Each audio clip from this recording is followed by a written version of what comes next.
कोई याद थोड़ी रहा होना, फिर जब सोएंगे तो कंफ्यूज होंगे।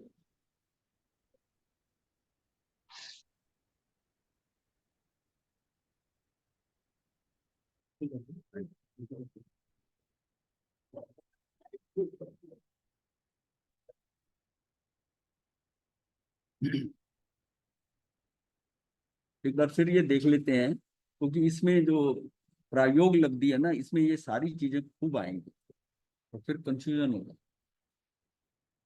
एक साथ उदय में आने वाले कर्म परमाणुओं को निषेध है। जितने कर्म पड़े हैं आत्म प्रदेशों में, एक समय में कितने उदय में आने, कौन कौन से आने हैं, वो एक पहले समय में ये आने, प्रथम समय, दूसरे समय में ये आने, तीसरे समय में ये आने। तो वर्तमान में जो आना है उसको हम प्रथम निषेध कह दिया। और बाकी जो है पड़े हैं वो सत्ता में है, उसको हम कह देते हैं सत्ता का निषेध। जो सत्ता में पड़े हैं उसमें निषेध का, और एक उदय में जो आया, एक समय का जो उदय में आया, उसको हम निषेध कहते हैं। बाकी सत्ता का निषेध है। इनमें से प्रति समय एक निषेध उदय में आकर फिर जाएगा, और वर्तमान समय में उदय में आने वाले निषेध को प्रथम निषेध कहते हैं। अब वो हमारी ये फिगर 1 जो है, प्रथम निषेध हो गया। द्वितीय, द्वितीय कौन सा होगा? अगले समय का। तीसरा कौन सा होगा? अगले समय का। ये सारे ऊपर ऊपर भविष्यकालीन, ये पूरा प्रोग्राम बना हुआ, तो अनंत जितना है। यानी एक एक समय, जब हम कहते हैं कि आंख झपकने में असंख्यात समय आ जाते हैं, तो एक एक समय का जो लॉट बना हुआ है वो कितना विशाल होगा। आंख झपकने में असंख्यात समय।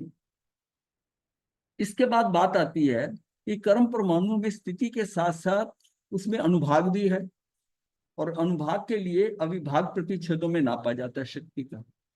अब शक्ति का भी देखना, स्थिति की तो बात होगी, एक एक समय में उदय आ रहा है। अब उसमें जो उदय में आएंगे उनमें शक्ति कौन सी होगी, वो अविभाग प्रतिच्छेद होगी। उस शक्ति का भी मेजरमेंट है, तो उसमें अविभाग प्रतिच्छेद, जो स्टार्टिंग हो रहा है उसका अविभाग प्रतिच्छेद। तो एक निषेध की जो लाइन है उसमें अविभाग प्रतिच्छेद जो होंगे ना, वो प्रथम वर्गना, मतलब सबसे एक ही तरह के, उस वर्गना में एक ही तरह के सारे अविभाग प्रतिच्छेद आएंगे। उसके ऊपरी लाइन के ऊपर उस अविभाग प्रतिच्छेद से एक प्लस। अब जैसे हमने समय के अनुसार करा था, शक्ति के अनुसार जो है, उसके अविभाग प्रतिच्छेदों के अंदर भी जो मिनिमम है वो पहले आ गया, वर्तमान काल जो आ गया। उसके एक ज्यादा होगा तो वो दूसरा निषेध हो जाएगा। हाँ, हाँ, ऐसा एक दो, क्योंकि सारी वैरायटी के है ना। और एक में जो आ रहा है उसका विभाग प्रतिच्छेद जो है एक ही तरह के, वो भी सिलेक्ट हो गए, समय के अनुसार भी सिलेक्ट हो गए। अब एक एक करते करते जब मान लिया स्टार्ट में 100 हुए थे और 200 हो गए, तो उसको हमने एक स्पर्धक कहते, बैच बना दिया। ये एक स्पर्धक का पहला स्पर्धक हो गया। फिर 200 से जब बढ़ते बढ़ते एक एक अविभाग प्रतिच्छेद बढ़ते 300 हो गए, तो दूसरा स्पर्धक कह दिया, तीसरा स्पर्धक कह दिया। ऐसे बैचेस में हमने कर दिए, जैसे जैसे बढ़ रहे हैं उसमें अविभाग प्रतिच्छेद जितना बढ़ रहा है उस हिसाब से उसको, उसके स्पर्धक हो। अब फिर सारे स्पर्धकों को हमने डिसाइड कर लिया, चार चार कैटेगरी में बांट, क्योंकि एक कौन सा कहेंगे, 1+1+ ऐसा तो नहीं कहेंगे। तो फिर हमने जो वही था ना कि लता, दारू यानी लकड़ी का, हाँ, अस्थि, शैल, अस्थि शैल, तो चार कैटेगरी बना ली, चार गति बना ली। और उस चार गति गति के अनुसार हमने इसको डिवीजन कर दिया, ऐसी अप्रशस्त को कर दी, अप्रशस्त कर दी। इसमें घाती कर्मों में अप्रशस्ति होता है, तो उसमें तो ये चार आ गए। और अघाती कर्म के अंदर भी दो तरह, शुभ और अशुभ है। लेकिन उसके अंदर जो है, ये जो कैटेगरी है हमारी, जैसे प्रकृति के अनुसार घाती अघाती इसमें नहीं है। अघाती, इसमें घाती अघाती भी है, ये भी हमने जाना था। मतलब ये हम दोबारा जो है ना रिवाइज कर रहे हैं, क्योंकि अभी ये यूज होंगे उसमें। तो प्रथम वर्गना, द्वितीय वर्गना, स्पर्धक, स्पर्धक के अंदर अनंत, अनंत अनंत निषेध। हाँ, एक स्पर्धक के अंदर चारों कैटेगरी के हो सकते, लता, दारू, वस्ती, हाँ, हो सकते हैं, हो सकते हैं। पर एक में होगा अविभाग प्रतिच्छेद ना, उसमें सारी वैरायटी हो सकती है। अविभाग प्रतिच्छेद एक है उसका, अब उसमें जो कैटेगरी आई 1 2 3, जब वो बढ़ते हैं ऊपर की तरफ जाएंगे तो दूसरी वैरायटी के भी आ जाएंगे। अंगूठा प्रतिच्छेद एक जैसा हो, एक एक में एक जैसा होगा तभी एक, हाँ एक एक एक लाइन के अंदर, एक निषेध के अंदर, जो एक निषेध के अंदर अंदर एक निषेध, मतलब उसका निषेध का मतलब यहाँ पर स्थिति में हम निषेध कहते हैं, इसमें एक वर्गना कहते हैं, वर्गना कहते हैं, वो एक वर्गना है। फिर दूसरी +1 अविभाग प्रतिषेध, फिर +2, ऐसे करते करते जब वो जितनी पहली वाली है उससे जब वो डबल हो जाएगी तो उसको एक लॉट कह के पहला स्पर्धक। संख्या मतलब ये इसके ऊपर जाती है। प्रत्येक कर्म प्रकृति की अनंत वर्गनाएं और स्पर्धक होते हैं। वह मंद अनुभाग से लेकर तीव्रतम अनुभाग तक अनेक स्पर्धक बताने के लिए उपमा देकर बताए। जैसे कॉमर्स फैकल्टी है, कॉमर्स की स्टूडेंट है सारे, कॉमर्स का ग्रुप है अपना, तो कुछ ग्रुप के अंदर भी अलग अलग अलग लेवल हो सकते हैं इस तरह से। हाँ होते हैं, इसी तरह इसमें लेवल है। से आपने बताया कि एक वर्गना में कई तरह के अनुभाग होते हैं। जब हमने ये कह दिया कि जो हमारे कषाय हैं वो असंख्यात जितने लोग के प्रदेश हैं उस हिसाब से, अगर मेरा कषाय डिफरेंट है, असंख्यात प्रकार के हैं, तो मेरे जो कर्म बनेंगे उनकी स्थिति और अनुभाग वो भी असंख्यात प्रकार का बनेगा, क्योंकि मेरा कषाय बदल गया, कषाय बदल गया। तो इस सारी 5 लब्धियों में खेल क्या हो रहा है?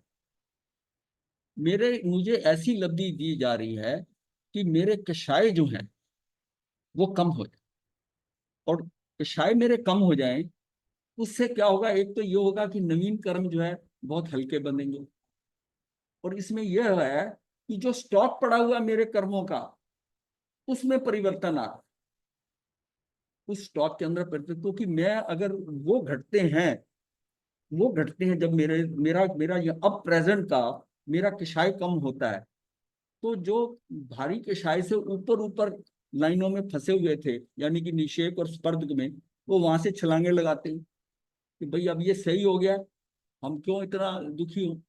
वो ऊपर से नीचे आते हैं, वो जो है ना ऊपर से जब आते हैं, थोड़े आते हैं, तो हम कहते हैं कि इसका अपकर्षण हो गया। बैच में थोड़ा आता है तो हम कहते हैं कि इसका कांडक घात हो गया। और अगर वो एक और शब्द आता है, वो आगे जाएगा, अपसरण का, अपसरण, वो ऊपर से पूरा का पूरा बैच आता है। बैच कैसे आता है? नहीं, उत्कर्षण वो आएगा तो इसी में आता है, तो उसमें स्थिति बंधक करण ना, बंद कांड का है, उसमें अपसरण, अपसरण का मतलब होता है कम होना, अपसरण का होता है कम होना, अपसरण का। अब क्या है? अब बात खेल हो रहा है, अंत्य कोड़ा कोड़ी ले जाना है हमने। जितने पहले अनेक हो सकती हैं, अनेक स्थिति उसकी, अनेक कोड़ा कोड़ी से फिर हम एक कोड़ा कोड़ी पे आएंगे, और फिर हमने अंत्य कोड़ा कोड़ी में जाना है। ये खेल हमारा प्रयोग लब्धि में होगा। अंत्य कोड़ा कोड़ी में आने का मतलब, अंत्य कोड़ा कोड़ी तक तो रहेंगे, ऊपर वाले सारे वो एक साथ नहीं आते, 1 2 3 4 समय में टाइम लगता है उनको, वो बैच नीचे आता है, और उसके बीच आने से हमारी 700 800 सागरपन, उसमें सारी स्थिति कैसे बदलती है वो हम देखना चाहते हैं कि हम अंत्य कोड़ा कोड़ी में कैसे आ गए।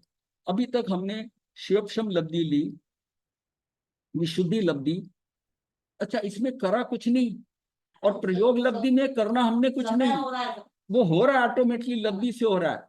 शिवक्षम लब्धि भी हो रही है, विशुद्धि लब्धि भी हो रही है, देशना भी, उसके हमें वो मिल चीजें मतलब स्वतः आ रही है, हाँ वो कारण बन रही है, और स्थिति हमारी इंप्रूव हो रही है, उससे मेरी विशुद्धि हो रही है।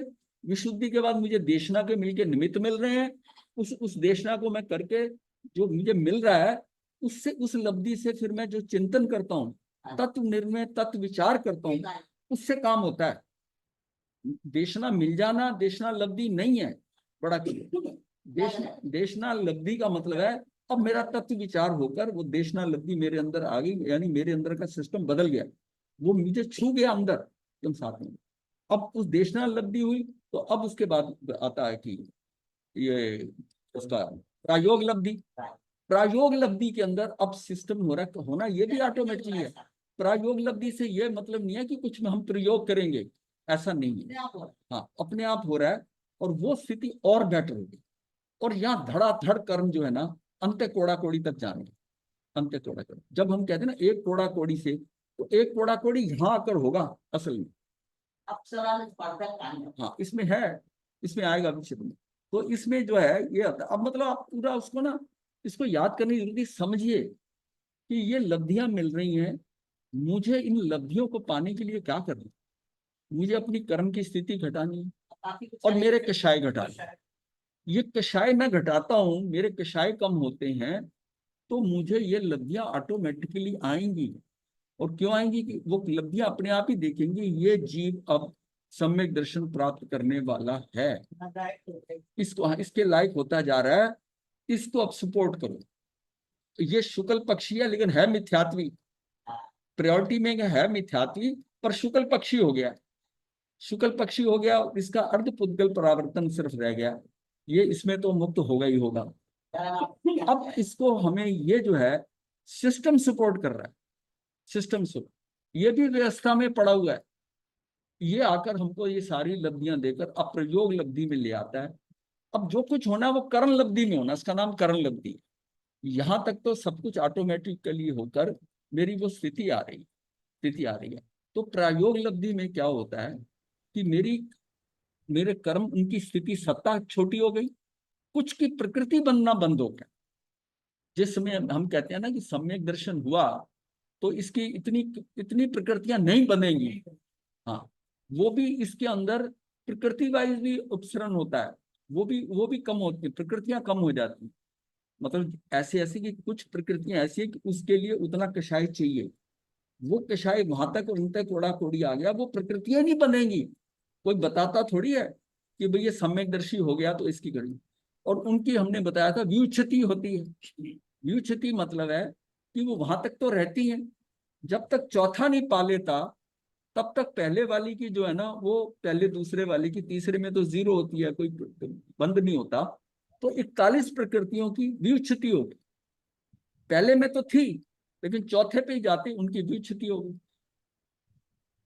अब ये स्थिति जो आती है ना, अब ये मतलब ये समझने की बात है कि इतनी कॉम्प्लिकेशन में हम क्यों पढ़ रहे हैं, क्यों पढ़ रहे हैं, क्या जरूरत है जब सब कुछ ऑटोमेटिकली होना है।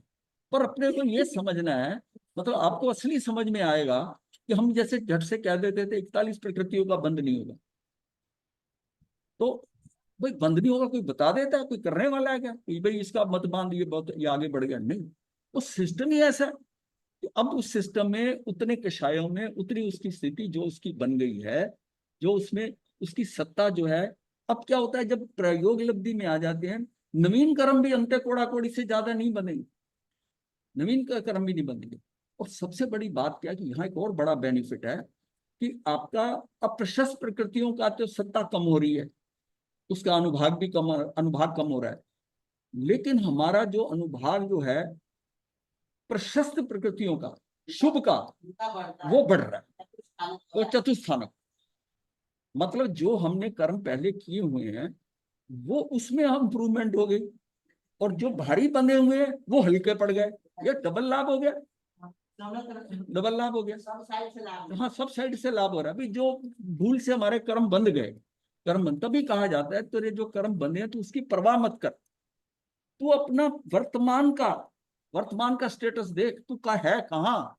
ये रोना मत रो मेरे पता नहीं क्या कर्म बंधे होंगे, जो लोग जनरल बात करते हैं भारी कर्म है हमें तो पता ही नहीं है, तो उसकी परवाह ही मत कर।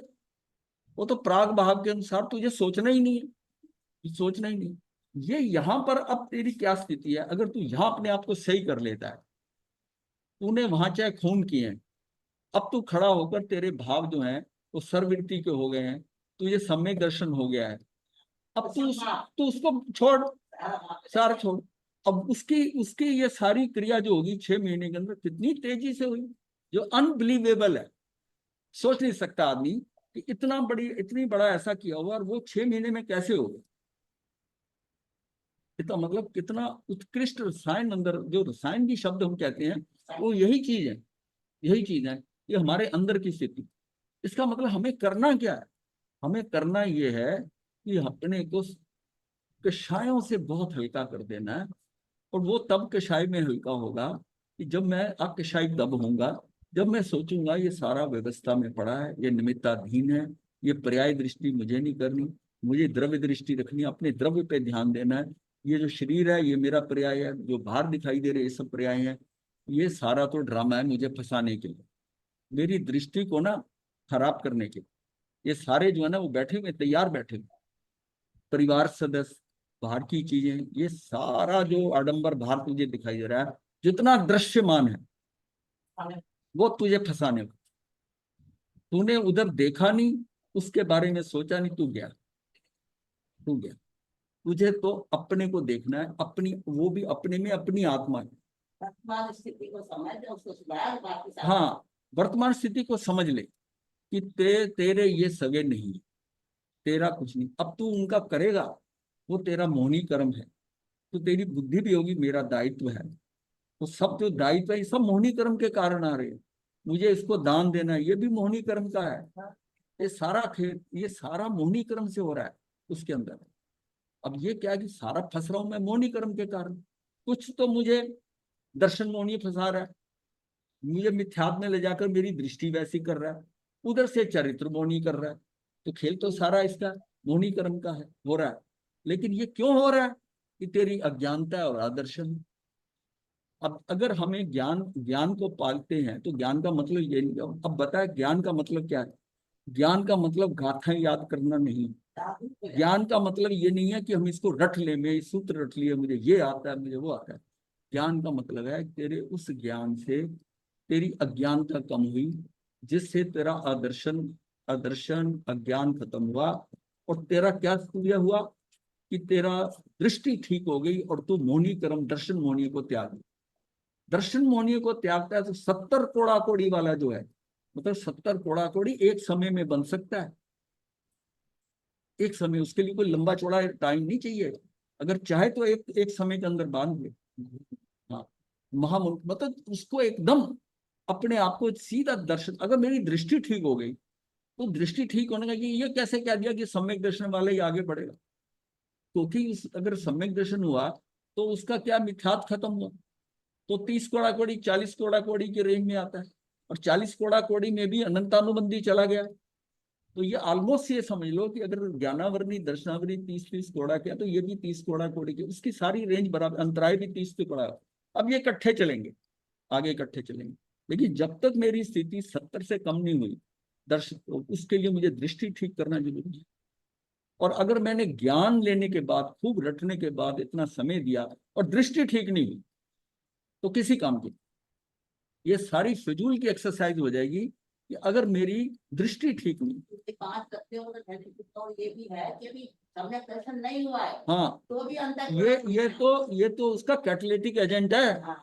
ये आपको उसकी तरफ ले जा रहा है, धक्का दे रहा है। वो तो आपको धक्का दे दे के, आपने इसमें कुछ नहीं किया, सिर्फ आपने थोड़े कर्म हल्के करके आपकी स्थिति वैसी बनी। वो आपको धक्का दे रहा है और आप यथा प्रवृत्ति क्रम से फिर लौट के भाग आते हो, फिर आगे नहीं, मतलब थोड़ा आगे बढ़ते हो, फिर आप झटका खा जाते हो। जब करने की बारी आती है तो आप ये कहते हो मैं जानता हूं। अब प्रयोग लब्धि तक तो आपका अंत कोड़ा कोड़ी तक आ गया, आपकी सारी स्थिति संभाल दी। अब कर्म जितने नवीन बन रहे हैं वो भी भारी नहीं बनेंगे, वो भी अंत कोड़ा कोड़ी के बनेंगे। बल्कि 1 करोड़, अंत कोड़ा कोड़ी का क्या मतलब होता है कि 1 कोड़ा कोड़ी सागरपम से लेकर 1 करोड़ सागर, इसको अंत कोड़ा कोड़ी कहते हैं। इसके बीच का जो है ना, यानी उसमें करोड़ गुना करोड़ है, इसमें खाली 1 करोड़।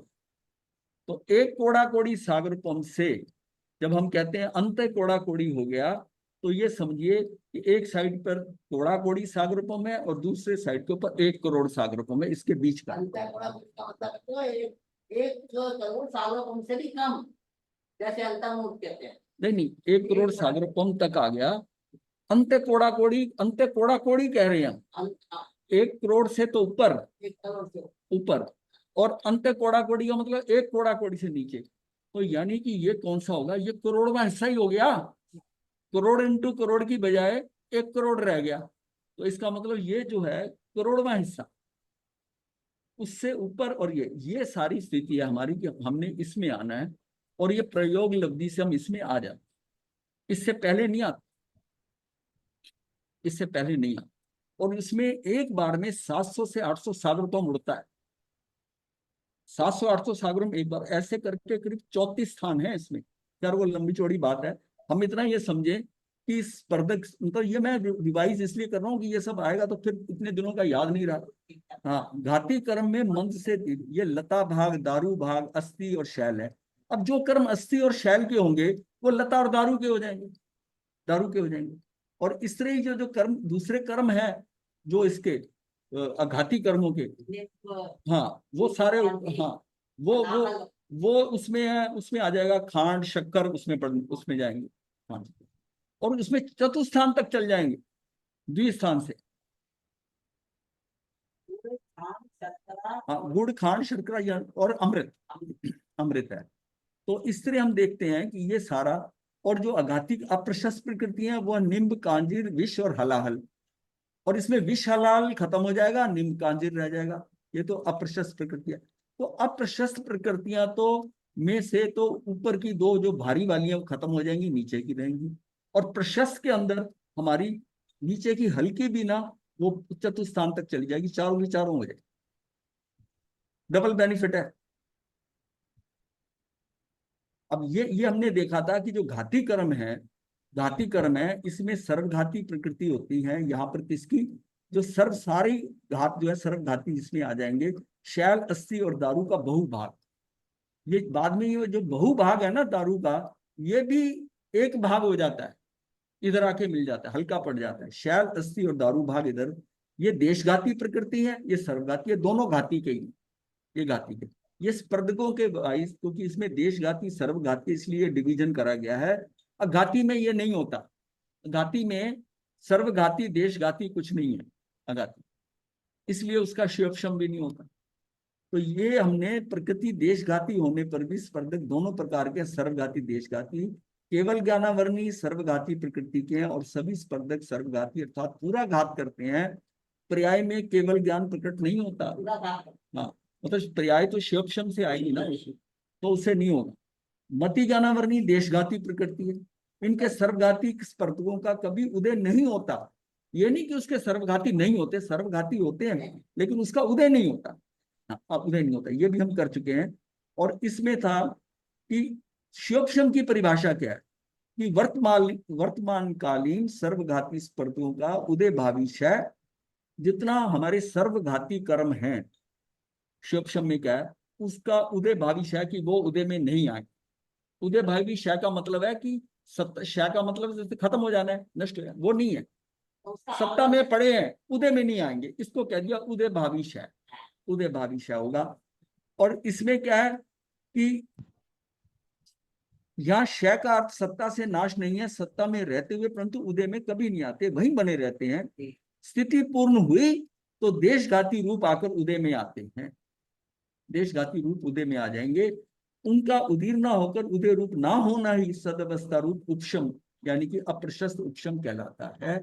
ये जो सारा होता है ना, ये तीन अवस्थाएं जो बनती हैं, कि उसका उदय में नहीं आना, सत्ता में पड़े रहना, और फिर जब उदय में आता है तो उसको वो देशघाती रूप आ जाना, इसको हम कहते हैं शिवोपशम, इसको कहते हैं शिवोपशम। इसका मतलब ये उसी में होगा जिसमें देशघाती सर्वघाती। तो मतलब अब ये बात समझने की, अघाती में शिवोपशम क्यों नहीं होता, उपशम क्यों नहीं होता, वहां हो नहीं सकता। हाँ, उसमें एक ही, उसमें तो उदय होगा और क्षय होगा, उसमें आप कुछ नहीं कर सकते, कुछ नहीं कर सकते।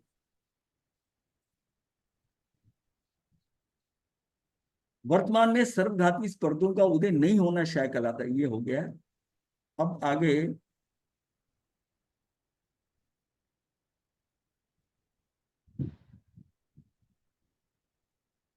ये हमने करा था कि जीव के परिणामों के निमित्त से जब सत्ता में पड़े हुए कर्मों की स्थिति और अनुभाग घटता है तब उसे अपकर्षण कहते हैं। ये हमने देखा था कि उसमें से इक्के दुक्के परमाणु जब हमने निषेक लगाए हुए ऊपर से नीचे आते हैं, थोड़े से करके आते हैं, तो ये अपकर्षण होता है, ये अपकर्षण होता है। पूरी की पूरी जो है निषेक वो नीचे आता है, तो वो स्थिति कांडक घात होता है, वो जितना पोर्शन जितना हम घटाना चाहते हैं, कांडक का मतलब पूरा ग्रुप उसका, जिसको हम खत्म करना चाहते हैं, पूरा का पूरा कांड, वो कांड बड़ा वाला लो।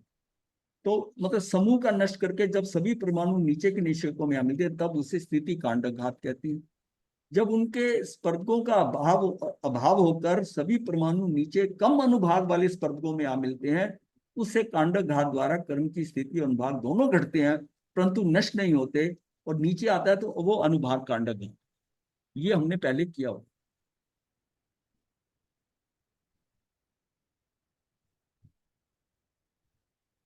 अब जरा एक बार ये कल ही इसको बनाया गया है, इसलिए कि थोड़ा ये आसानी से समझ आ जाए। जो मेन है ना, तो थोड़ा भारी लगे, थोड़ा इसमें कई चीजें क्लियर होती हैं। 4 पेज हैं, इसको कर लेते हैं।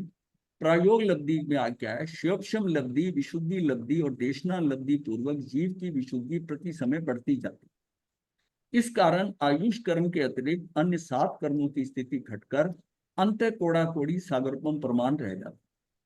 ये बड़ी मोटी डेफिनेशन इसकी दी है कि प्रायोग लब्धि में क्या होता है।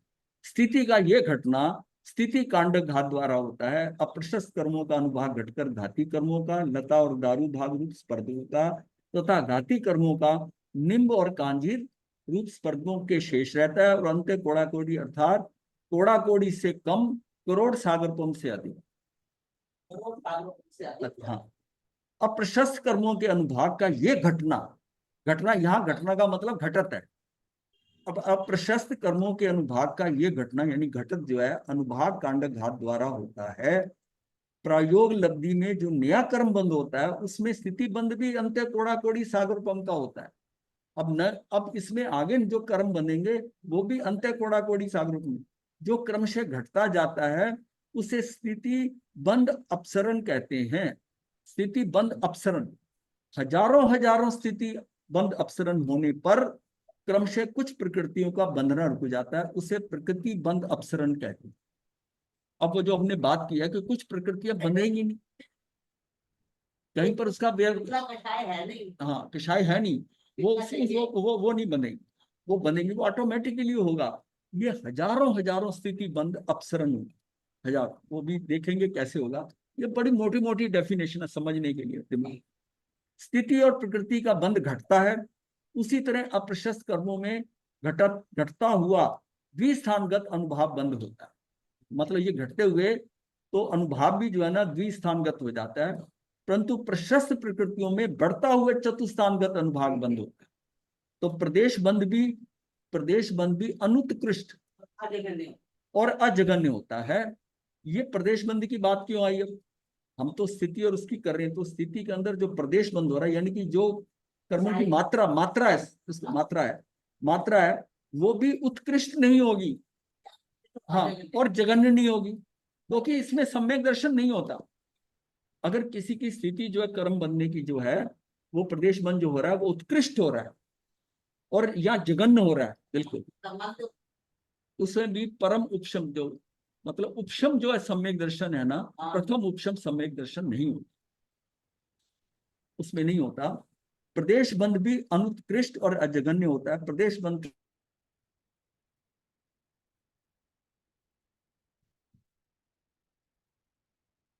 का तथा सबसे अधिक संख्या को उत्कृष्ट बंद कहते हैं। इन दोनों के बीच वाली मध्यम संख्या में से उत्कृष्ट की ओर अनुत्कृष्ट और जघन्य की ओर अजगन्य प्रदेश बंद कहलाता है। बीच का मध्यम, एक तरफ जघन्य है, एक तरफ उत्कृष्ट है, तो उत्कृष्ट से थोड़ी कम जो होगी वो अनुत्कृष्ट होगी, और जघन्य से थोड़ी ज्यादा, जघन्य से ज्यादा वो अजगन्य होगी। वो उसको पता है। अनुभाग बंध में कुछ विशेषता है, इसमें केवल घटत नहीं है, अप्रशस्त प्रकृतियों का अनुभाग द्विस्थानगत होता है, उसमें भी प्रति समय अनुभाग अनंत गुना घटता हुआ बनता है, परंतु प्रशस्त प्रकृतियों का अनुभाग इससे उल्टा अर्थात चतुस्थानगत, वह भी प्रति समय अनंत गुना बढ़ता हुआ बनता है। उपरोक्त कार्य करने की योग्यता की प्राप्ति होना प्रायोग लब्धि है। ये जो सारा कार्य हो रहा है ना, इसकी योग्यता की जो प्राप्ति हो रही है, ये प्रयोग लब्धि है। अब हमने ना जो एंड रिजल्ट है वो उसकी बात कर रहे हैं कि प्रयोग लब्धि से हमारा होता क्या है। होता क्या है, पूर्व की 3 लब्धियों के कारण जीव तत्व विचार करने लगता। जो पहली 3 लब्धियां मिली हैं उससे क्या हुआ फिर? पूर्व की 3 लब्धियों के कारण जीव तत्व विचार करने लगता है। उस काल में वृद्धिंगत विशुद्धि के कारण ऊपर बताई हुई कर्मों की अवस्थाएं सहज बनती हैं। उसके लिए जीव को कोई अन्य पुरुषार्थ नहीं करना पड़ता। जीव कुछ विशेष प्रयोग करता हो इसके लिए प्रयोग लब्धि होती है, ऐसा नहीं है। इन चारों लब्धियों में जीव बुद्धि पूर्वक इतना ही करता है कि तत्व जिज्ञासा पूर्वक तत्व श्रवण करके तत्व विचार में लग जाता है। सिर्फ सुनना काम नहीं आएगा, तत्व जिज्ञासा पूर्वक तत्व श्रवण करके तत्व विचार में लग जाता है। ये आत्मसात होगा, ये विज्ञान होगा। खाली ज्ञान से काम नहीं होगा, ये अंदर घुट जाए। विज्ञान का मतलब है कि कोई ज्ञान जो है आपका वो विशेष ज्ञान बन जाए। विशेष ज्ञान को ना आत्मसात हो जाए अंदर में, उसको हम विज्ञान कहते हैं। विज्ञान को खाली ज्ञान सुनना, मैं जानता हूं, याद भी हो जाएगा, सब कर देगा सब कुछ, लेकिन वो काम नहीं करेगा। अंदर तत्व विचार में लग जाता है। इस लब्धि की उपयोगिता को सरल भाषा में कहना हो तो जीव जब चौथी प्रयोग लब्धि में आता है तो उसकी सत्ता में पड़े हुए पूर्ववत कर्मों की स्थिति घटकर अंत कोड़ाकोड़ी सागरपम प्रमाण रह जाती है। जितने मर्जी भारी बांधे हो उसकी स्थिति ये आ जाएगी अंत कोड़ा।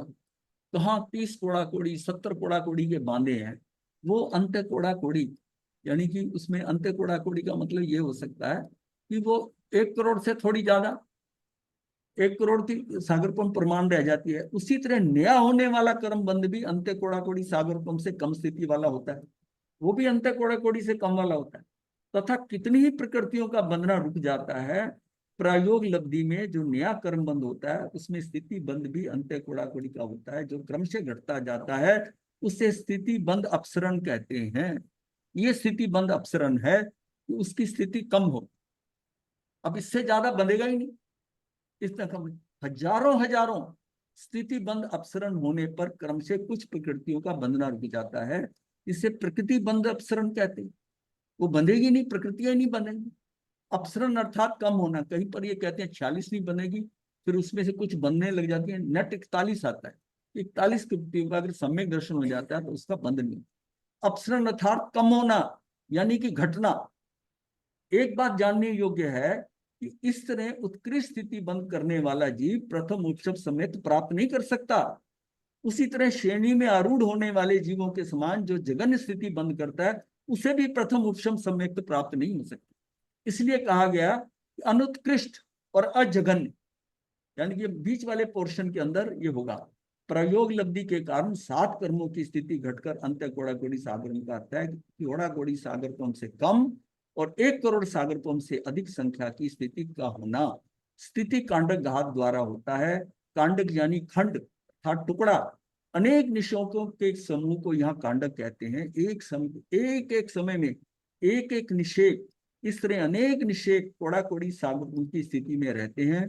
उनमें से अंत्य कोड़ा कोड़ी सागरपम प्रमाण स्थिति के निषेक छोड़कर ऊपर के सभी निषेकों के समूह को यहाँ कांडक रूप से ग्रहण किया जाता है। एक अंत्य कोड़ा कोड़ी की लाइन जैसे लगाकर ऊपर के जितने हैं वो सारे कर्म जो है ना वो प्रयोग लब्धि के अंदर उनके बीच में आके मिलेगी, तो उनकी स्थिति भी एक अंत्य कोड़ा कोड़ी हो जाएगी। प्रयोग लब्धि के प्रारंभ में एक अंतर्मुहूर्त काल में इस एक कांडक के सभी निषेकों के सभी परमाणु नीचे निषेकों में निक्षेपण कर अर्थात ऊपर से नीचे के निषेकों में आ मिलते हैं। मतलब एक अंतर्मुहूर्त काल में इस एक अंतर्मुहूर्त का समय होता है, इसमें वो ऊपर के जितने अंत्य कोड़ा कोड़ी के ऊपर के जितने भी परमाणु है, कर्म परमाणु है या वर्गना यूज किया, वो सारी के सारी नीचे ऊपर से नीचे के निषेकों में आ मिलते हैं। इस स्थिति कांडक घात कहते हैं। यहाँ कर्म अभी सत्ता में ही पड़े हैं, परंतु तत्व विचार के निमित्त से उनकी कोड़ा कोड़ी सागर की स्थिति घटकर अंत्य कोड़ा कोड़ी सागर प्रमाण शेष रह जाता है। ये कार्य आयुष कर्म के अतिरिक्त शेष समस्त कर्मों में होता है, अर्थात अप्रशस्त और प्रशस्त सभी कर्मों की स्थिति घट जाती है। आयुष कर्म की स्थिति तो जितनी है उतनी ही रहती है, उसमें कम बढ़ती कुछ नहीं हो सकती। इन सर्व परमाणुओं में से कुछ परमाणु प्रथम समय में निक्षेपण हो नीचे के निषेकों में आ मिलते हैं, कुछ द्वितीय समय में। इस प्रकार यथा योग अंतर्मुहूर्त काल तक नीचे के निषेकों में आ मिलते हैं और ऊपर के विवक्षित निषेकों का अभाव हो जाता है। ऊपर के जो निषेक है ना उनका अभाव होता है। उतने समयों की स्थिति घटती है, अर्थात स्थिति सत्व घटता है। सत्व का मतलब सत्ता, इसको एक्चुअल दो शब्द हैं, एक हम कहते हैं स्थिति बंध और एक होता है स्थिति सत्ता या स्थिति स्तंभ। ये एक ही बात है। ये स्थिति में उसकी सत्ता इतनी है। अब इसमें स्थिति बंद होंगे तो स्थिति बंद तो नया कर्म जो होता है ये कितना बंधा हुआ है, ये दोनों यूज दोनों ही हो जाते हैं, पर ये करेक्ट वर्ड है। स्थिति, उसकी सत्ता में स्थिति क्या है?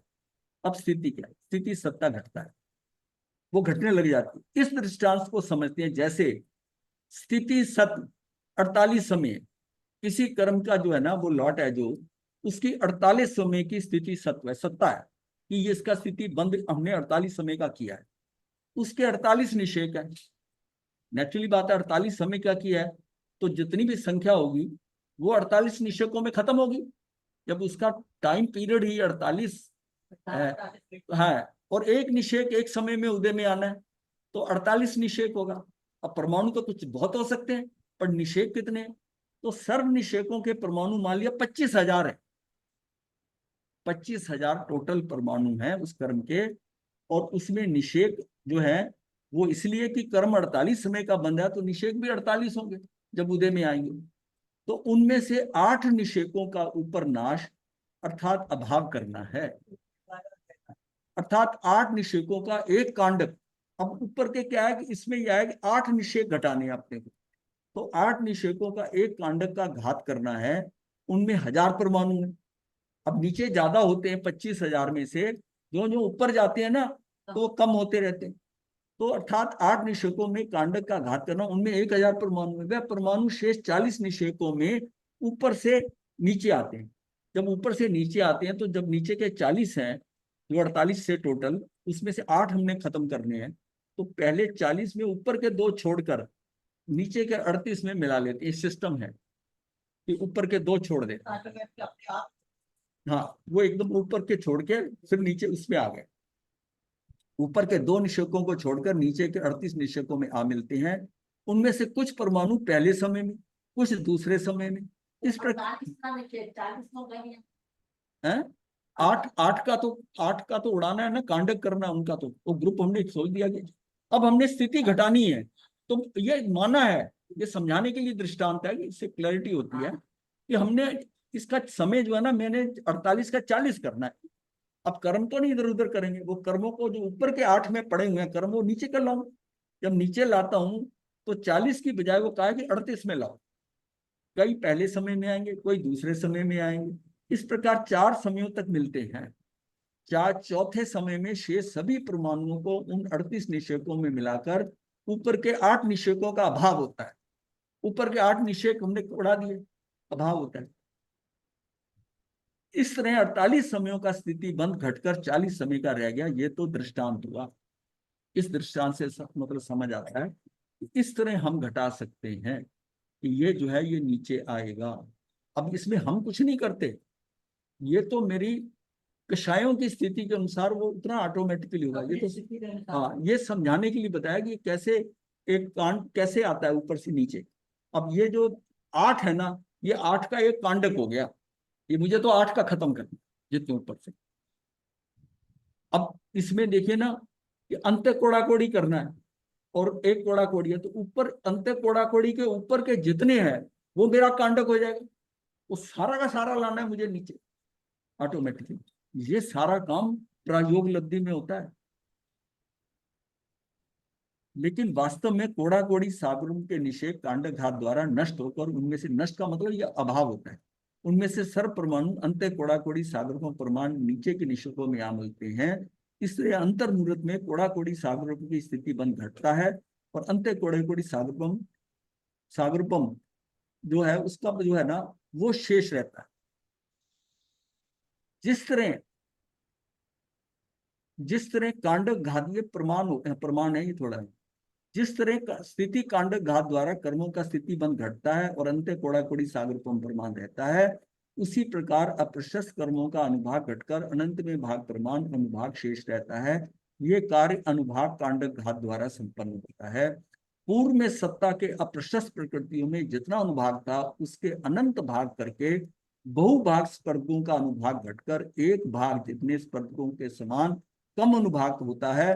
या ऐसा भी कह सकते हैं कि तीव्र अनुभाग वाले यानी कि शैल और अस्थि वाले तथा हलाहल और विष वाले स्पर्धक नष्ट होकर उनके परमाणु मंद अनुभाग वाले दारू और लता, कांजीर और निम्ब वाले स्पर्धकों में आ मिलते हैं। तीव्र अनुभाग वाले अनेक स्पर्धकों का अर्थात एक अनुभाग कांडक का नाश एक अंतर्मुहूर्त में होता है, इसे अनुभाग कांडक घात कहते हैं। यह प्रक्रिया केवल अप्रशस्त प्रकृतियों में होती है। प्रशस्त प्रकृतियों में तो अनुभाग अनंत गुना बढ़कर चतुस्थानगत गुड़, खांड, शर्करा, अमृत भाग रूप हो जाता है। पूर्व में बंधे हुए सत्ता में पड़े हुए आयुष कर्म को छोड़कर अन्य सर्व कर्मों की स्थिति इस तरह घटती है। उसी प्रकार अब जो नवीन कर्म का बंध होता है वह भी अंता कोड़ा कोड़ी सागर का ही है। तो भी स्थिति बंध के संख्यात भाग जितना नया स्थिति बंध होता है, ये स्थिति बंध भी क्रमशः घटता जाता है। ये स्थिति बंध अपसरण कहते हैं, वो भी घटता जा रहा है। एक एक स्थिति बंध अपसरण द्वारा पल्ले के, अब हमने जो आपको बताई जो दृष्टांत दिया था, इतना मान लो इतना मान लो, उसमें इतना घटाना है। अब वो कह रहा है एक स्थिति बंध अपसरण द्वारा पल्ले के संख्यात्मक भाग प्रमाण स्थिति बंध में घट होती है। 200-400-500 नहीं, पल्ले पंप का संख्यात्मक भाग प्रमाण स्थिति बंध में घट होती है। ऐसे संख्यात हजार स्थिति बंध अपसरण होने के पश्चात जब कुल मिलाकर 700-800 सागरपम घट होती है, यानी ये घट जाते हैं, तब प्रकृति बंध अपसरण का एक स्थान आता है। उसमें विवक्षित प्रकृति का बंध रुक जाता है। एक पर्टिकुलर प्रकृति का वो 700-800 करते हैं, एक प्रकृति का बंध रुक जाता है, ये नर गति में नहीं जाए। पहले आयुष को लेंगे ना तो नर गति नहीं जाएगा, ये त्रियंच गति में नहीं जाएगा। 2 नंबर ये फिर उस समय तो ये भी होता है कि देव गति भी नहीं, आयुष भी नहीं, लेकिन बाद में ये 2 आ जाएंगे। जैसे ही चौथे पे पहुंचेगा तो फिर देव और मनुष्य के आ जाएंगे। ये एक्चुअली बहुत लंबा चौड़ा है, मैं इसको ज्यादा उसमें लेना नहीं चाहता क्योंकि समझ में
बेटा होनी है ऐसी।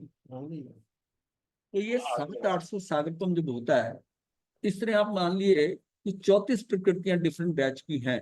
जैसे मैंने आयु की बात ली, ये नहीं बनेगा, अब ये विकलेंद्री नहीं बनेगा, या ये सारी चीजें जो है ना वो मतलब कुल मिलाकर 700-800 सागरपम घट होती है, तब प्रकृति बंध अपसरण एक स्थान का आता है, एक स्थान का।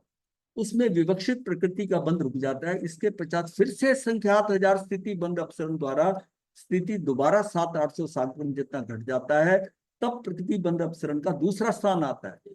हाँ आपने बताया कि विच्छेद हो गया, वो नहीं बंधेगी। हाँ उसके बाद जैसे गति नहीं बंधेगी, उसका विच्छेद हो गया। हाँ तो जब विच्छेद इस प्रकार ये विच्छेद नहीं, ये समझो विच्छिति। हाँ। तो उस प्रकार की विच्छिति तो पहले स्थानों में होती है, पहले में होती है, पहले गुण स्थान पहले में जैसे 16 की होगी, 16 की 16 है, 16 की होती है, 25 की दूसरे में है, 41 प्रकृतियां जाती, चौथे में आते ही इनकी विच्छिति हो जाती है। पहले में तो ये है, दूसरे में है, इसकी विच्छिति हो जाएगी। हाँ वही तो मैं कह रही हूँ कि ये तो उस समय वायु होती है अपने पास। वो सम्यक दर्शन चौथे पे पहुंचोगे कैसे? हाँ ये उस समय ही चल रहा है, ये उसका पहले का है। हाँ अब कहाँ बैठे हैं? ये उसके पहले का है। वो जब एक कोड़ा कोड़ी से आकर हमने बनना है, ये अंत कोड़ा कोड़ी अंत, ये अंत कोड़ा कोड़ी में आ रहा है, इसलिए इसको इसलिए बताया जा रहा है कि कितना बड़ा काम हो रहा है इन लब्धियों से, और इसमें आपको क्या करना है, सिर्फ अपने कर्म को कंट्रोल करना है और कषाय कम करने हैं, ये सारा माल आपको मिल जाना है। और ये आपकी 700 800 ये सारी जो प्रकृतियों की 43 घटनी है वो सब नहीं है। सम्यक दर्शन हो, अभी तो सम्यक दर्शन करण लब्धि पे तो पहुंचे ही नहीं। हाँ, वो तो पहुंचे ही नहीं है, तो सबने प्रतिक्रिया नहीं करनी। हाँ। आप देखिए, आप देखो ना, ये सारा समझना, अगर नहीं भी समझते तो कोई बड़ी बात नहीं, कोई फर्क नहीं पड़ता। लेकिन अपने को पता है ये स्थिति तो लानी है मुझे, उसके लिए क्या करना, ये क्या हो रहा है मुझे कोई बॉदर, ये मेरी कोई बॉदरेशन। इसलिए तो हमने डिटेल में लिखा था ना, ये मैंने 4 पेज में शॉर्ट में कर दिया, इसलिए कि ये बहुत भारी हो जाएगा। ये सब कहेंगे महाराज क्या बता रहे हैं, मुझे लग रहा है यही नहीं समझ में आ रहा होगा आपको। तो इन लब्धियों को मुझे प्राप्त करना है और ये स्वतः आती है, पर इसके लिए मुझे करना क्या, मुझे अपने कर्मों को उतना नजदीक ले आना है। एक कोड़ा कोड़ी सागर पंप के, उससे ज्यादा ही होगा, 2 कोड़ा कोड़ी, 4 कोड़ा कोड़ी, कुछ भी हो सकता है, 5 कोड़ा कोड़ी हो सकता है, वो लाकर उसको यहां तक आते आते, और इस लब्धि में आखिर वाली में, पहले में शिवक्षम लब्धि में तो क्या हुआ, मेरी आत्मा की निर्मलता थोड़ी बढ़ी। क्यों? अनुभाग नहीं, अनुभाग उस कर्मों का उदय नहीं हुआ, सिर्फ प्रदेश उदय होता रहा, अनुभाग नहीं हुआ। दूसरे के ऊपर मुझे विशुद्धि हो गई, क्योंकि उस दौरान के अंदर शिवक्षम लब्धि के अंदर मैं शुद्धता आ गई, मेरे कषाय थोड़े कम हो गए, जितने के कम हुए उससे मुझे विशुद्धि आ गई, उससे मेरे अंदर की भावधारा बनी, उससे मेरे अंदर ये मतलब इस तरफ मैं बढ़ा, उससे फिर हाँ, फिर उसमें जब वैसा कम हुआ कषाय हुआ तो फिर देशना की तरफ भागा, फिर देशना के लिए, देशना सुनने के बाद तत्व निर्णय तत्व विचार कर रहा हूँ, ये तो बहुत अच्छी चीज है। मतलब अगर हमें, जो हमने अभी तक जाना है जैन धर्म के बारे में, या जिन्होंने संयम लिया है, अगर मन में ये नहीं विचार आए कि हमारी तो लॉटरी लग गई, हमें तो क्या मिल गया, हमें तो केवलियों का जो ज्ञान है, हमें केवल ज्ञान नहीं हुआ, उनको जो हुआ उन्होंने जो बताया वो हमारी समझ में आने लगा, ये तत्व निर्णय तत्व विचार उस पर बड़ी नहीं आया, तो हमने कोशिश करी समझने की, तो वो तत्व निर्णय तत्व विचार करा, और उस विचार करने से हमारा जो है प्रयोग लब्धि में काम होना शुरू हुआ। ये प्रयोग लब्धि में अपने को करना कुछ नहीं है, ये पहली बात है, करना कुछ नहीं है अपने को, तो ये ऐसा होता है। इसके लिए आप देखो मुझे क्या करना, मुझे क्या करना, अपने को सिर्फ ये सब बताया जा रहा है आपको, इसलिए कि थोड़ा बहुत पता समझ में आता है कुछ कि एक्चुअल में होगा क्या, नहीं तो इसकी इंपॉर्टेंस नहीं आएगी प्रायोगिक लब्धि की। पहली 3 लब्धियों का कोई मतलब, आपकी स्थिति थोड़ी ठीक हो रही है, उससे आपको चीजें मिल रही हैं, बट काम आपके अंदर इसमें होना है, प्रायोगिक लब्धि। अब यहाँ तक तो आपको सारा करके उन्होंने अंत्य कोड़ा कोड़ी करके आपको आगे कर दिया। अब बाकी करण लब्धि के अंदर जो राग द्वेष की गांठें, अपूर्व करण जो होना है, उसके लिए तो थोड़ा पुरुषार्थ करना पड़ेगा, तुझे आगे बढ़ना पड़ेगा। आपका सिलेक्शन हो गया, हाँ, यहाँ तक आ गए आप, और इसमें अभी भी आप वापस लौट सकते हो, वापस लौट सकते करण लब्धि में अपना पुरुषार्थ है। हो। हाँ, कर्ण लब्धि की भी यथा प्रवृत्ति करण तो वैसे का वैसा कर रहा है। अब अपूर्व करण तक तब आएगा कि यथा प्रवृत्ति करण के अंदर भी कर्म घटेंगे, कुछ सागरों पर मुड़ेंगे, उससे आपकी और स्थिति बेटर होगी अपूर्ण, और नहीं घटते मान लिया तो आप भाग जाओगे, वहां से भाग जाओगे वापस। हाँ, फिर ग्रंथि बनने की योग्यता आएगी। जब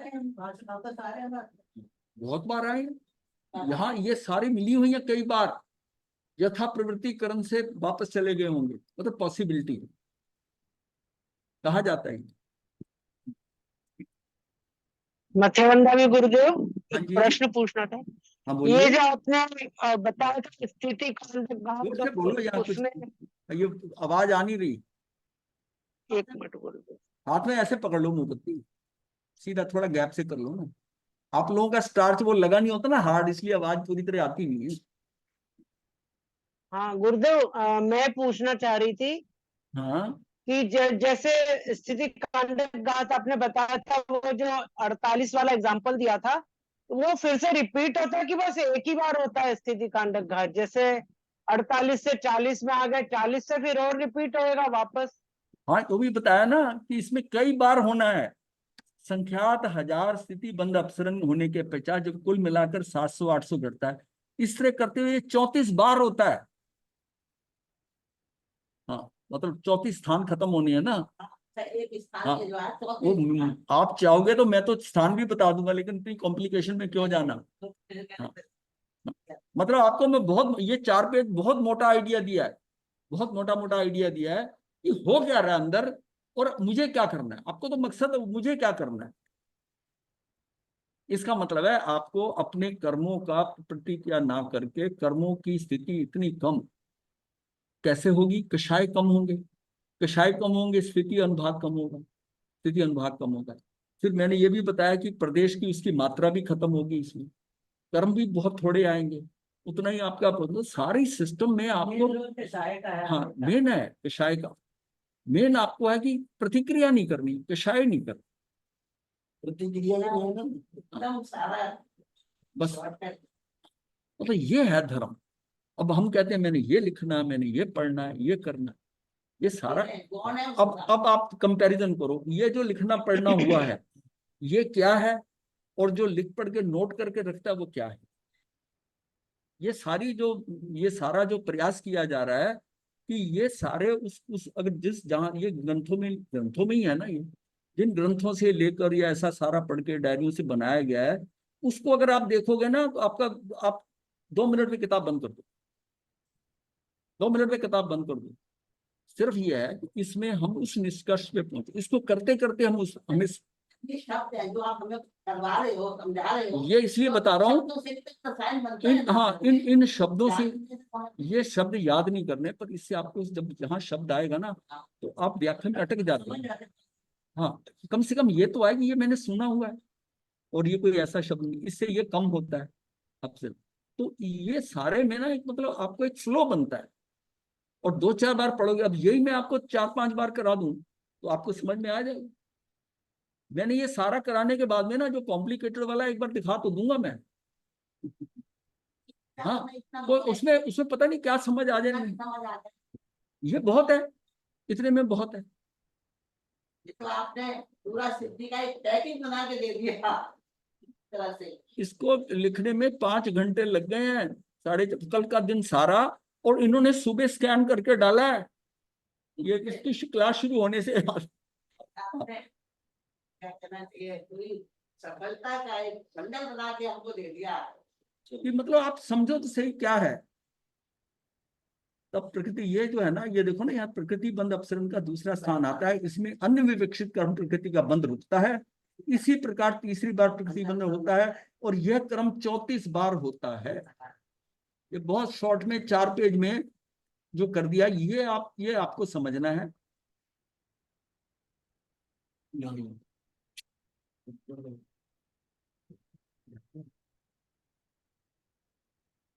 मेरे ख्याल आज इतना ही कोई हो तो ये, फिर भी मैं दिखा देता हूँ थोड़ा, आप देखिए जो है। अब मैं बहुत आराम से कराऊंगा, बीच में छोड़ छोड़ के करा देता हूँ। ये हमने कल कर लिया था वैसे। देशना लब्धि में जीव धर्म का श्रवण उसको ग्रहण धारण करता है, फिर उसे सुने पर विचार करता है, निर्धारण करता है। मात्र धर्म श्रवण स्मरण ग्रंथों का पढ़ना देशना लब्धि नहीं कहलाती, उसको बाह्य देशना या देशना कहा है। शास्त्रों का श्रवण और वाचना करने के पश्चात अब हमें क्या करना चाहिए, यह तक अपने अंदर टटोलना चाहिए, ऐसा प्रश्न मन में उठता है। इसका कारण यह है कि जीव अनादि काल से कुछ करना चाहता है। अब वो बात क्या है कि उसके अंदर है कि मैंने करना कुछ, इसका निर्णय ना होने के कारण कुछ विशिष्ट क्रियाओं में संलग्न हो समाई भक्ति पूजा ध्यान स्वाध्याय करने लगता है। ऐसा करने पर भी सम्यक दर्शन रूपी कार्य क्यों नहीं होता, ऐसा सोचकर निराश होता है और फिर कभी कभी उन क्रियाओं से भी विमुख हो जाता है। कई लोग बहुत हताश हो जाते हैं, उन्होंने बड़े शिविर करे, बड़ा ध्यान किया, वो कह रहे जी मैं मतलब ऐसी भावना होती है उनकी, दान भी करता हूँ, कुछ कोई गलत काम नहीं करता, ये भी करता हूँ वो भी करता हूँ, लेकिन सब कुछ करता ही करता है। मैंने कहा 20-20 साल दीक्षा करके संयम लेके, या 20-25 साल वो छोड़ जाते हैं। उसके पीछे कारण क्या है कि ये चीजों की उपलब्धि नहीं हो रही। हाँ, मतलब मायूस हो जाते हैं कि यार क्या करना। संयम आना कोई मजाक बात नहीं है, संयम का। और इसको लेकर उसकी कदर नहीं करनी। ये आप मतलब आप जैसे जैन धर्म मिलना है, जैन धर्म नहीं मिला तो संयम आ गया, तो और बहुत बड़ी बात है, धर्म से भी ऊपर बात है। बड़ी क्रांति हुई है। हाँ, क्रांति, हाँ। समझ नहीं आ रहा। और यहाँ तक पहुंच जाना ये बहुत पुण्यशाली आत्मा ही पहुंच सकती है। मैं तो कई बार शंभूजी जी महाराज से कहता हूँ ये बात कि भाई हम लोग अगर जैन धर्म में है तो हमें तो लाइसेंस मिला हुआ था। हाँ, और ये मतलब वैष्णव फैमिली से, और इनका मन आ गया और घर बार सब कुछ है छोड़ छाड़ के ही करना, ये बहुत बड़ी बात है। लेकिन जब मैं यहाँ आया था ना, इनको देखा, मैंने देखा तो मैं फिर वही बात मेरे मन में आ जाती है इनको देख के कि ये बहुत आगे निकल सकती है। और ये कहाँ फंसी हुई थी, मैंने बड़ी कोशिश करी निकालने की, लेकिन महाराज बल्कि नाराज हो गए मेरे से, और नाराज हो गए। मैंने अभी नई स्थिति आई है। मैं समझ रहा था कि इनका कैलिबर बहुत है। हाँ हाँ, मतलब ये सब नहीं, इस एग्जाम्पल से समझो ये एक ही बात नहीं है। हम कहाँ अटक जाते हैं, मुझे करना क्या है, मतलब ये सारा मैं कुछ करना मुझे करना है ही नहीं है। यही तो होता है, अपने को नहीं समझ पाते तो उस चीज को समझ लेता कहाँ कभी है। हाँ, ऐसा सोचकर निराश होता है और कभी कभी उन क्रियाओं से भी विमुख हो जाता है। परंतु तत्व विचार द्वारा तत्व निर्णय करना ही वास्तव में यही पुरुषार्थ है। और जब पुरुषार्थ करता है, तत्व विचार तत्व निर्णय करना यही पुरुषार्थ है। उसे तत्व का विचार करना, तत्व निर्णय करना है, क्रियाएं नहीं करनी कि मैंने माला फेरनी है, मैंने अनापूर्वी फेरनी है, मैंने ये, वो करना है। उस करना से सम्यक दर्शन सारी जिंदगी में नहीं करते रहो जो करना, पुण्य बनेगा, अच्छा संसार मिलेगा। इस बार अगर साधु भी है तो अगली बार हो सकता है आचार्य बन जाओ, सब कुछ हो जाएगा, लेकिन रहेगा संसार। ये बात बहुत समझने की जरूरी है। अगर मतलब संयम की भी जरूरत नहीं थी इसके लिए, इसको प्राप्ति, लब्धि प्राप्ति और ये करके सम्यक दर्शन लेने के लिए संयम की जरूरत नहीं है। संयम बल्कि हेल्प करता है, घर में ये थोड़ा मुश्किल हो जाता है, और संयम लेकर हमने इसको इंपॉर्टेंस नहीं दी तो क्या करा संयम ने। इसका मतलब है कि संयम यहां तक पहुंच गए, मतलब सीढ़ी में बीच की वाली केसर मिल गई गारा में, केसर हाथ में आ गया। अब इसमें अब करा कि मतलब ये हमने क्रिया करनी ही नहीं कोई, मुझे तो तत्व विचार तत्व निर्णय कर क्योंकि तत्व विचार तत्व निर्णय करूंगा, मेरी आत्मा में निर्मलता होगी और ये लब्धियां चालू होगी ना अगर अंदर, तो मेरा काम हो गया। ये मैं कर नहीं सकता आप किसी ढंग से समय के करके ये जो स्थिति है प्रायोग लब्धि की ला नहीं सकते, नहीं आए तो इतना पुण्य बन जाएगा। और यहां पर क्या है, आपका पुण्य कितना मल्टीप्लाई अपने आप हो रहा है, आपको पुण्य करने की क्या जरूरत है। अब तत्व निर्णय तत्व विचार करो, और जो कर्म आपके पड़े हैं अप्रशस्त हैं, अप्रशस्त वाले हल्के हो रहे हैं, पुण्य वाले कई गुना मल्टीप्लाई हो रहे हैं। आपका काम हो रहा है ऑटोमेटिकली, आप ये कर लो तो वो हो ही रहा है, तो उसकी करने की क्या जरूरत है। तो हम अपना बोझा बढ़ा रहे हैं, मतलब हम सोच नहीं रहे हम क्या कर रहे हैं। मतलब अपने को धीरे धीरे सोचना कि मुझे कुछ नहीं करना, मतलब मन में विचार तक ना आए, इतना खाली हो जाऊं, और खाली होते ही काम हो जाना है। मतलब कितनी बड़ी बात की है कि हम अब ध्यान क्या आता है जब श्रवण करते हैं, वाचना करते हैं, ये हमारी स्थिति यही थी। अब करा तो अब ये करें, अब करें, ये संयम भी करने में ही आ गया, संयम ले ले। अब हमें क्या करना चाहिए ऐसा प्रश्न मन में उठता है। उसका कारण यह है कि जीव अनादि काल से कुछ करना चाहता है, उसका निर्णय ना होने के कारण कुछ विशिष्ट क्रियाओं में संलग्न हो, ये कर लूं वो कर लूं, अच्छे काम करता है, कोई बुरे काम नहीं है ये। लेकिन ऐसा करने पर भी सम्यक दर्शन रूपी कार्य क्यों नहीं होता है, ऐसा विचार निराश हो जाता है। परंतु तत्व विचार द्वारा तत्व निर्णय करना ही वास्तव में सही पुरुषार्थ है। जब पुरुषार्थ करता है तब अन्य जब सही पुरुषार्थ यानी कि सम्यक पुरुषार्थ है, जब पुरुषार्थ करता है तब अन्य समवाय भी सहज उपस्थित रहते हैं। कौन सा? नहीं, वो तत्व विचार द्वारा तत्व निर्णय करना ही वास्तव में सही मतलब तत्व निर्णय करना ही सही पुरुषार्थ है, सही पुरुषार्थ है। और जब पुरुषार्थ करता है, ये लिख लो, चलो, जब यही पुरुषार्थ करता है, और ठीक है भाषण, यही पुरुषार्थ करता है तब अन्य समवाय भी सहज उपस्थित रहते हैं। कर्म के उपशम आदि रूप निमित्त भी सहज उपस्थित होता है। तत्वों का उपदेश प्राप्त होने में सदगुरु अर्थात ज्ञानी निमित्त रूप से होते हैं, परंतु स्व तत्व की प्राप्ति अर्थात सम्यक दर्शन की प्राप्ति में आत्मा ही आत्मा का गुरु है। आत्मा स्वयं ही अपना स्वरूप जानने के लिए उत्सुक होता है। उसकी जिज्ञासा, तीव्र रुचि उसकी उपादान शक्ति है, जिसके कारण उसे बाह्य उपदेशक और उपदेश सहज प्राप्त होता है। आत्मा स्वयं ही उस पर बारंबार विचार करने में प्रवृत्त होता है। उसकी स्वयं की योग्यता से ही अन्य विषयों या बातों संबंधी रस कम हो जाता है। स्वरूप अनुभव की उसे तीव्र प्यास लगती है और उसका उपयोग पर पदार्थ और पर्यायों से हटकर निज ध्रुव तरकाली गायक स्वभाव पर केंद्रित होता है। किसी को बताने या सिखाने से यह स्थिति नहीं होती। कोई गुरु मेरा भला करेगा, ऐसी मान्यता निमित्ताधीन दृष्टि है।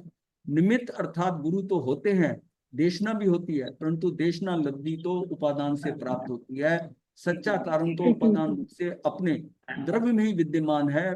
स्वभाव पर्याय अर्थात शुद्ध पर्याय का कारण तो त्रिकाल शुद्ध स्वभाव परिणामिक भाव है। इस कारण रूप में स्वीकार करके उससे अभेद होकर, यहाँ बड़ा इंपॉर्टेंट बात है ये कि उसको उस आत्म प्रदेशों के साथ वो अभेद हो जाता, अभेद होकर जानते रहने से सम्यक दर्शन रूपी कार्य प्रकट होता है। उसके पूर्व प्रकट होने वाली 5 लब्धि संबंधी अवस्था में कर्मों की कैसी अवस्थाएं बनती है, उसकी चर्चा प्रयोग लब्धि में है, उसकी प्रयोग लब्धि में। तो अपने को सारी चीज क्लियर करनी है कि कैसे मुझे क्या करना है। ये तो है कि क्या होना है, पर मुझे क्या करना है।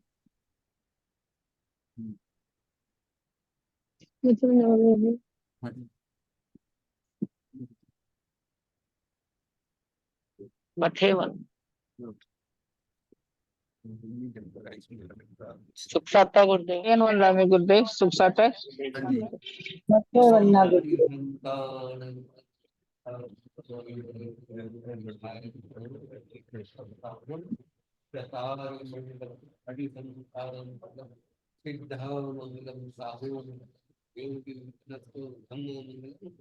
चतारी लोगोत्तमा हरिहंता लोगोत्तमा सिद्धा लोगोत्तमा आहू लोगोत्तमा देवनी लोगोत्तमा चतारी लोगोत्तमा हरिहंते शरणं प्रपद्यामि सिद्धे शरणं प्रपद्यामि आहू शरणं प्रपद्यामि देवनी पुनस्तम धम्मं शरणं प्रपद्यामि हरिहंता जी का शरण, सिद्धों का शरण, साधुओं का शरण,